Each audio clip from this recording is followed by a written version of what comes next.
वडीची आमटी ही एक वेगळी रेसिपी आहे जी मी ट्राय केलेली आहे.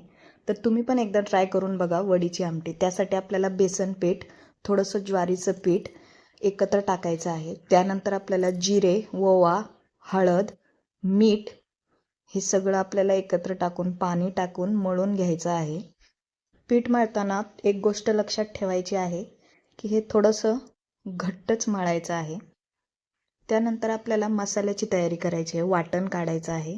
त्यासाठी लसूण, खोबरं, कोथिंबीर, जिरे, मीठ हे सगळं तुम्हाला वाटण करून घ्यायचं आहे याचं. आता जे आपल्या वड्या करण्यासाठी पीठ तयार केले होतं त्याचे काप करून घ्यायचे आहेत, म्हणजे वड्या पाडून घ्यायच्या आहेत आपल्याला.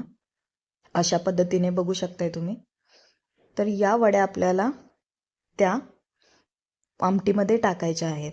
तर सगळ्यात प्रथम आपल्याला कढईमध्ये तेल घेऊन जे वाटण आपण केलेलं आहे ते टाकायचे आहे. कमी गॅसवरती त्याला फ्राय करत राहायचं आहे. लक्षात ठेवा, जास्त मसाले या भाजीसाठी वापरू नका. जो नॉर्मल तुमच्या घरात अवेलेबल असेल घरगुती मसाला, काळा मसाला किंवा तिखट मसाला असतो तो भाजीसाठी टाकायचा आहे. त्याला चांगलं पाणी सुटल्यावरती वरून पाणी टाकून आमटीला तुमचं जे काही प्रमाण असेल त्याप्रमाणे टाका. वरून मीठ टाका चवीप्रमाणे, कारण आपण वाटण करतानाही मीठ ॲड केलं होतं. आता एक उकळी आल्यानंतर तुम्हाला ह्या वड्या शिजण्यासाठी त्याच्यामध्ये टाकायचं आहे. बघू शकता तुम्ही एक उकळी आलेली आहे. तर आता तुम्ही त्या हळूहळू वड्या ॲड करायच्या आहेत.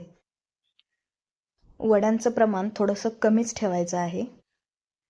त्यानंतर वरून आपल्याला कोथिंबीर टाकायची आहे. बघू शकता तुम्ही किती मस्त ह्या वड्या होतात व त्यासाठी ह्याची टेस्टही खूप छान लागते.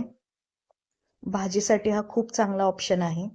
तुम्ही एकदा नक्की ट्राय करून बघा आणि मला सांगा कमेंटमध्ये की कसे झाले आहे.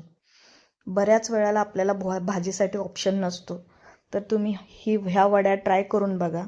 तुम्हाला नक्कीच आवडतील. धन्यवाद.